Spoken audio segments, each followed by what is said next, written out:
નશો તો આજે એની બેટિંગનો ચડી ગયો છે એટલે સેમસંગની બેટિંગની સાથે પાણીપુરીનું બાઇટિંગ નશો આજે ચડી ગયો છે આપણી ટીમનો આપણને.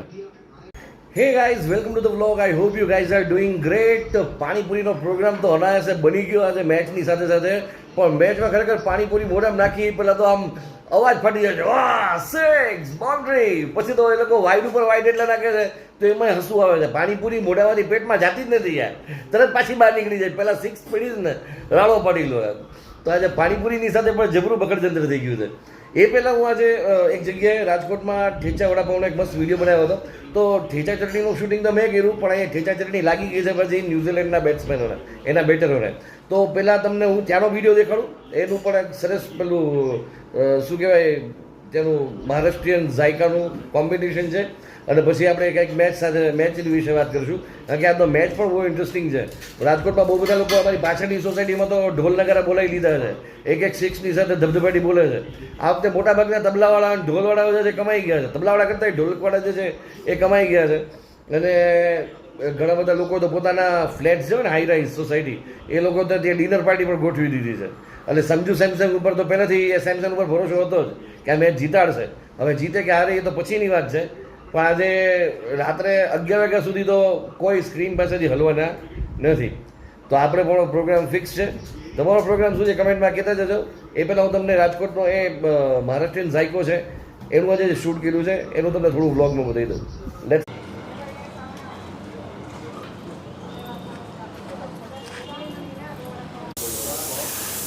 તો આ બની રહી છે તેના મસાલા પૂરી ભાજીની પૂરી.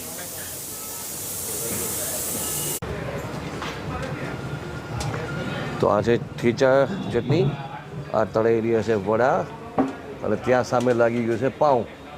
બનવા જઈ રહ્યું છે આપણું ઠેચા વડાપાઉં. રાજકોટમાં મેં આ ફર્સ્ટ એવી જગ્યા છે કે જ્યાં હું ખાવા જઈ રહ્યો છું ઠેચા વડાપાઉં. અત્યાર સુધીમાં મુંબઈ સ્ટાઇલ કયો કે ગમે ત્યાંનું ફ્યુઝન વડાપાઉં કયો એક ટેસ્ટ કરી લીધા, પણ ઠેચા વડાપાઉં આ ફર્સ્ટ ટાઈમ આપણે ખાવા જઈ રહ્યા છીએ.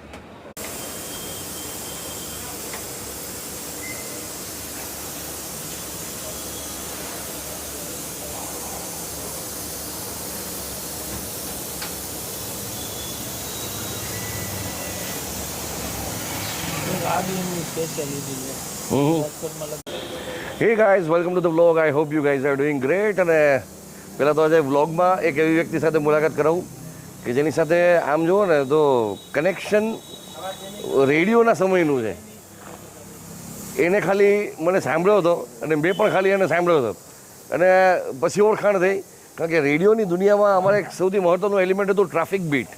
અને એ ટ્રાફિક બીટ રેગ્યુલર મને પેડક રોડની, ઉપલા કાંઠાની અને જેને કહે ને કે સંત કબીર રોડની એમની પાસેથી આવતી નથી. ધીમે ધીમે ધીમે ધીમે ધીમે રેડિયોમાંથી ઘણા બધા એવા લિસનર્સ છે જેની સાથે પર્સનલ કનેક્શન બંધાવવા માંડ્યું, મિત્રતા થવા માંડી. એમાંથી એક છે મિહિરભાઈ. આજે રેડિયો તો મૂકી દીધો એને લગભગ એક દાયકો થવા આવ્યો, પણ હજી એ ઓળખાણ અકબંધ છે. અને એ પણ મારી જેમ ફૂડી છે. રાજકોટનું ઓલમોસ્ટ ઘણું બધું ફૂડ એને કવર કરી લીધું છે. અને આજે અહીંયા મને લઈને આવ્યા છે. આપણે કઈ જગ્યાએ આવ્યા છે Mihirbhai? Mumbai fast junction. Mumbai fast food junction છે. અને ખાસિયત શું હોય એની? ઓરિજિનલ મહારાષ્ટ્રીયન ટેસ્ટનો બધો નાસ્તો. રાઈટ. અમુક એવી વસ્તુ છે કે જેનું કદાચ આપણે રાજકોટમાં હજી કે હજુ પણ કર્યું કે આવો નાસ્તો મળે. એમાંથી એક છે મસાલા પૂરી ભાજી. હવે મને નામ લીધું ને ત્યાં મને લીધું આ તો વસ્તુ કવર કરવા જેવી છે. બીજું રાજકોટમાં પૌવા તો ઠેર ઠેર મળે છે, પણ તરી પોહા નથી મળતા. કે એ તરી પોહા જે છે એ એકચ્યુઅલી એક જાતની તમે ઇન્દોરી સિસ્ટમ કહો, નાગપુરી સિસ્ટમ કહો, ટૂંકમાં એક મહારાષ્ટ્રીયન સ્ટાઇલથી તરી પોહા અહીંયા લઈને આવ્યા છે. કારણ કે ઇન્દોરમાં તરી પોહા પાછા અલગ તરી માટે મળે, નાગપુરના પોહાની તરી અલગ હોય છે. તો અહીંયા મહારાષ્ટ્રીયન સ્ટાઇલથી મળે છે. તો આજે હું તમને ગુજુ બોક્સમાં એનો વિડીયો દેખાડીશ. ખાલી જસ્ટ જીએસટી જે છે એ તમને સાયક્લોનિકમાં બતાવી રહ્યો છું. બાકી સ્પેશિયલી આપણે ગુજુ બોક્સ માટે એનો અલગથી વિડીયો શૂટ કરશું. આ જગ્યા તમને કહી દઉં, આ પંચનાથ તમે જ્યારે આવ્યા હો ત્યારે રસિકભાઈનો ચેવડો ખાધો છે. રસિકભાઈની સામેની જ શેરીમાં આ જગ્યા છે. આપણે એની રીલ પણ હમણાં શૂટ કરવાના છીએ. મીનવાઇલ આપણે મિહિરભાઈ પાસેથી જાણીએ. મિહિરભાઈ, પછી રાજકોટમાં બીજું શું શું એક્સપ્લોર કર્યું તમે તે સુધીમાં? રાજકોટમાં કાંઈ બાકી નથી રાખ્યું. એમ? હા. ઉપલા કાંઠાના વજુભાઈ ઘૂઘરાવાળાનો તમે જ રેફરન્સ આપ્યો છે. એના ઘૂઘરા આજથી આપણે 4 વર્ષ પહેલાં ખાધા હતા. એ પણ મિહિરભાઈ મને કીધેલું. પછી ત્યાં ખોડિયારનું ભૂસું. ખોડિયારનું ભૂસું આવી 2-3 વસ્તુઓ છે કે જે એમના રેફરન્સથી આપણે ગયા હતા અને ખરેખર બહુ લોકોને મજા પડી હતી. તો ઘણી વખત એવું હોય છે કે 3-4 વર્ષ પછી આપણે પાછું એને રીઇન્વેન્ટ કરતા હોય છે, રીએક્સપ્લોર કરતા હોય છે. તો અમુક વેરાયટીઝ એવી છે કે જે ઉપલા કાંઠે પાછા જાશું. ફિલહાલ તો તમને અહીંનો માહોલ દેખાડી દઉં. આ જે છે મુંબઈ ફાસ્ટ ફૂડ જંકશન છે.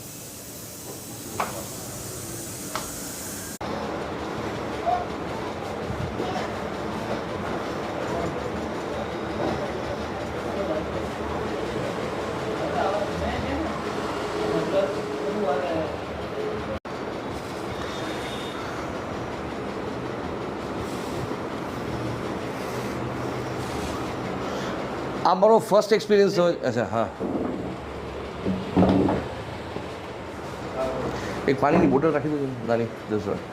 તો ભાઈ વારા પછી વારો ને મેઘ પછી ગારો એ આપણા કાઠિયાવાડમાં કહેવત છે. એટલે આપણે જે બેક ટુ બેક સિક્સ ને બાઉન્ડ્રીઝ ને એ લોકો તરફથી મળતા લટકાના વાઇડના રન્સ ને આ બધું એન્જોય કરતા હતા. ત્યાં સુધીમાં મેં તમને જસ્ટ આ મુંબઈ ફાસ્ટ ફૂડ જંકશનનો થોડો વિડીયો બતાવ્યો, મેકિંગ ને બધું વ્લોગ બતાવ્યો. ત્યાં સુધીમાં આપણી અહીંયા 3 વિકેટ્સ બેક ટુ બેક પડી ગઈ છે. બરાબર, તો હવે થોડુંક આમ જેને કહે ને કે થોડી મેચની અંદર શાંતિ આવી છે. ફિલહાલ તો આપણે વ્લોગને અહીંયા જ શાંત કરી દઈએ, પૂરો કરી દઈએ. નેક્સ્ટ વ્લોગમાં બાકીની બધી ચર્ચા કરશું. ફિલહાલ તો તમારી આસપાસ કેવો માહોલ છે અને કઈ મોમેન્ટ્સ જે છે મેચની તમારી સૌથી વધારે યાદગાર રહી એ પણ નીચે કમેન્ટ કરીને કહેજો. મળીએ છીએ નેક્સ્ટ વિડીયોમાં. જય જય ગરવી ગુજરાત, જય હિન્દ.